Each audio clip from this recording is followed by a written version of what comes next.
Greater Than Games is a company that has brought us several cooperative games. They have recently taken a delve into the realm of competitive games. We're here today at GenCon 2014 to discuss this foray with lead designer Christopher Badell.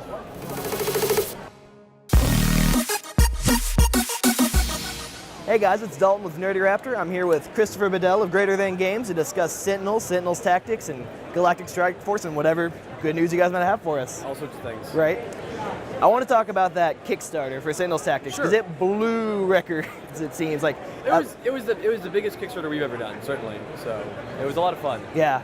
I was gonna say, just even though I was late to it, once again, like I said earlier, just it seemed whenever people were telling me, just like the landmarks, you guys just hit so fast everything. Yeah, we certainly knew that it had a chance of doing well because people like Sentinels the Multiverse, right? Which is really exciting to me. I'm still not over that. And we have a great game with Sentinel Tactics. It's a really good game.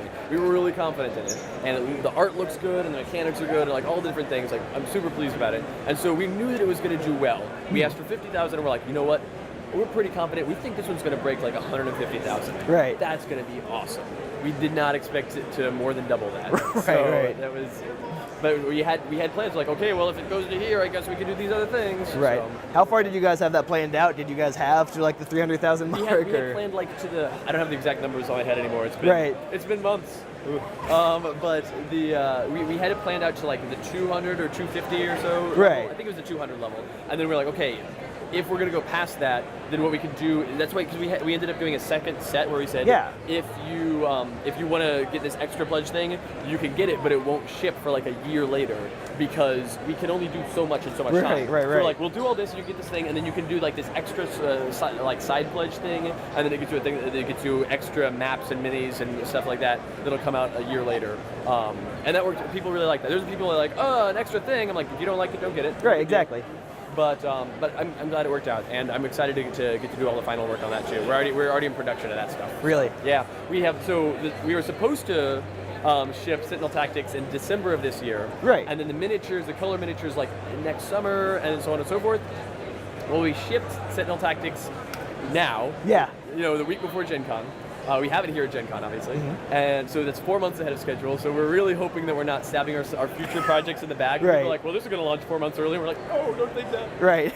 One-time thing, just like yeah, no. This is a one-off. But so that's happening. We're going to have the color miniatures to people before the ship date of December. Oh, wow. Yeah, so we're going to have the painted miniatures by December, and then we're hoping to be able to get the extra pack of stuff early as well. We've got a lot of things on our plate. It certainly will be no later, but it might be earlier. Right.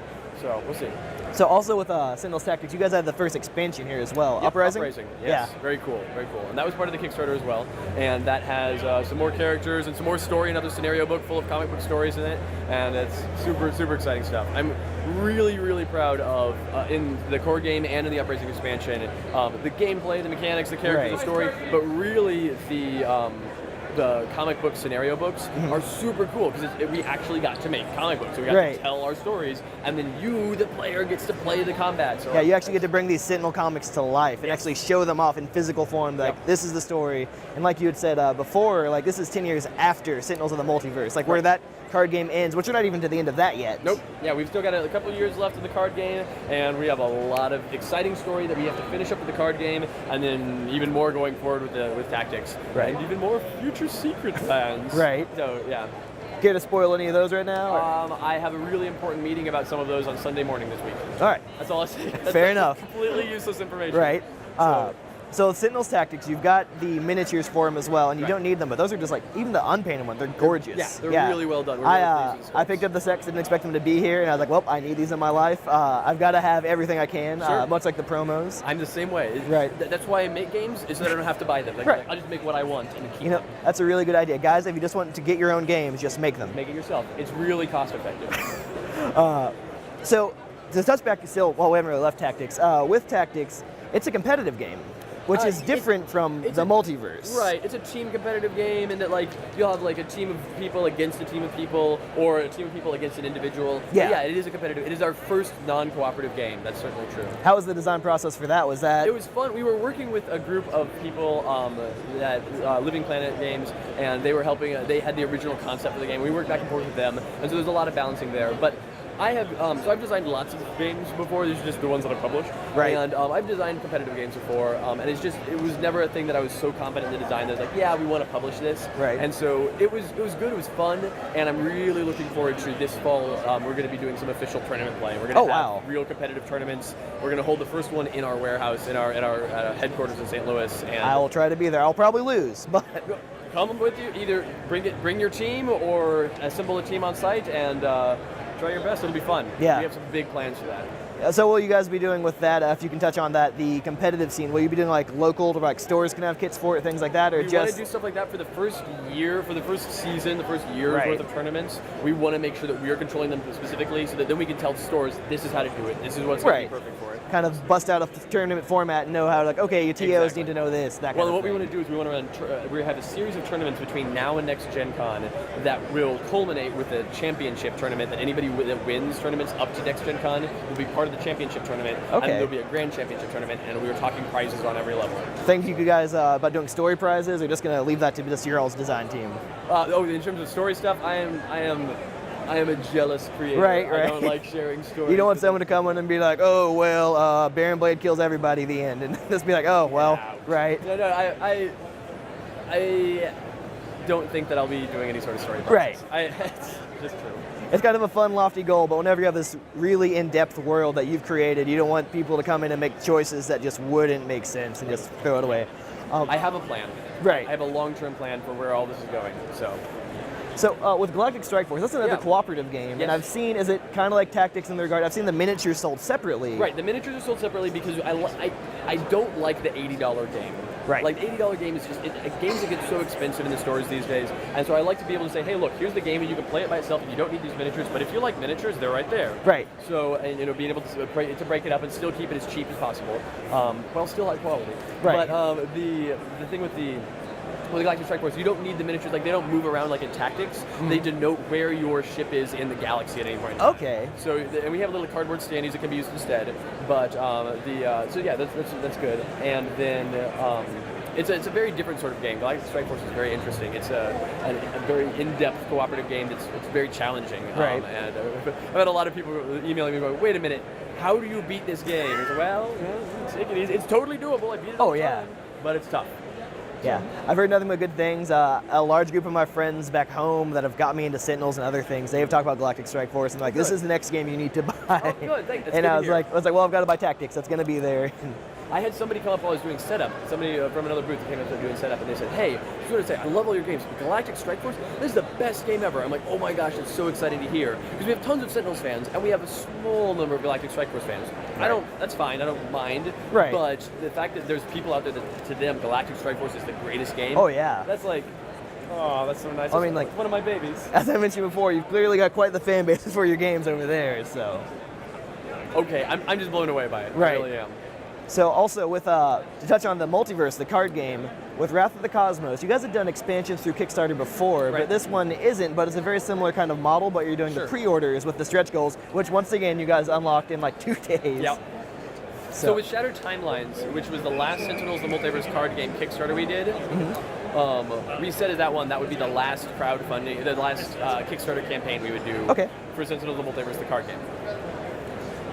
With the Wrath of the Cosmos expansion, we said, we're going to be doing another expansion, and people are like, well, how do we get the promos? How do we get the mini expansions? And I'm like, and so it's like, you know what, we could do a pre-order campaign, and anybody that pre-orders it just gets all the stuff. Right. So let's do that. And then we're like, well, you know what, let's keep track, let's keep count, let's keep that count going, because people like to see that. Like, how many is coming? Oh, we did it in a week. That's super cool. Like, that's exciting for me. Right. It's exciting for you. Right. It's exciting for them. Oh yeah, just like I was seeing the daily updates, just being like, oh well, this has been unlocked. This has been unlocked. I saw Omnitron 4 as an environment, and my first thought was, okay, so I can fight Omnitron as Omnitron in Omnitron. Right. Just all that stuff. It was very cool. Yeah. And so we're like, we'll do this campaign. We'll run the thing, and it's not a Kickstarter. In that, like, if 0 people pre-ordered it, it's still going to come out. We're still making it. Yeah. If a million people pre-order it, we're still making it. Like Right. it's coming out either way. So it's a different kind of thing.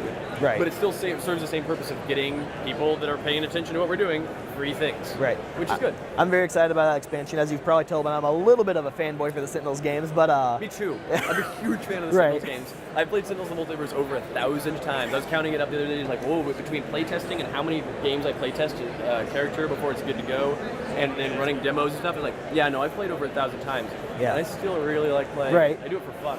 like, well, I got a hold of Vengeance, and I saw Oh, the yeah? thing on the side saying Wrath of the Cosmos coming, and I was just like, whoa, what's this? And then we were going through the villain decks for the Vengeance scenario, Yeah. and there's like Captain Cosmos, Skyscraper, all these other people. It's just Yep. like, my friends were like, who's that? It's like, they're not in the game yet. Not in And they're the just game like, what? And then I saw the Captain Cosmos like pseudo reveal, and it's very cool because he's very, he feels very Green Lantern-esque, but also A little bit. with Yeah, the constructs but anyway.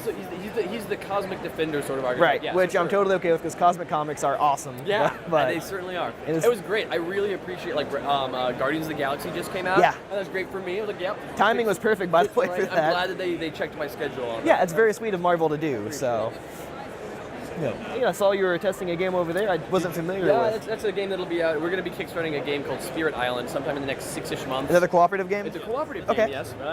There's no problem with that. Cooperative games. They're my love. Right. But it's another cooperative game. It's a highly thematic game. It's super interesting. Essentially, the game is playing a worker placement game against you. It's Okay. sending out explorers and building settlements and cities on this island, but you and I and the other players, we're all spirits of the land, and we don't like all these people cutting down our forests and building things, and so we have to scare them out of the island and get them off the island. So you're reclaiming the island at the same time. Right, so the game is playing a worker placement game, and you're playing a, oh gosh, no, leave me alone game. Right. And it's very fun. It's a really in-depth, interesting game. I love it, and we're looking forward to having lots more information on that soon. Also, I don't know if you saw the panel that was on the other side of the booth, on the front of the booth. There's a screen, and we're doing a video game. Yes, the video game. Are you going to be kickstarting that, or just another? That's coming out this fall. Okay, and it's it's for Apple and Android. I saw that. Yeah, we're putting it out initially on iPad and Android tablets, Mm-hmm. and then we'll launch it to other platforms as well. And we have lots of things like we're going to launch the game, and as long as that's working, then we're going to expand the game and put it on more platforms and make it bigger and better all the Right. time. I remember watching the trailer and almost getting chills hearing the Baron actually talk, and it was just like, wow, because it's even just basic Baron. It's not the Vengeance where he's been beaten so many times and he's scarred. It's No, the it's- translunar scientist wanting to crush the planet. Yep. It's the And- original core game. yeah. And that's the thing, the video is going to come with the 10 heroes, 4 villains, 4 environments from the core game. It's that whole big chunk of stuff. So, Well, that's awesome. I'm very excited for that. Once again, I'm Dalton with NerdyRaptor. Christopher Badell with Greater Than Games. They make very awesome games. I reviewed them. I've played them. They're all great. Seriously, stop watching us. Go buy them right now. But we'll be bringing more coverage from GenCon 2014 as we go. Christopher, thank you very much for the interview. thank you very much.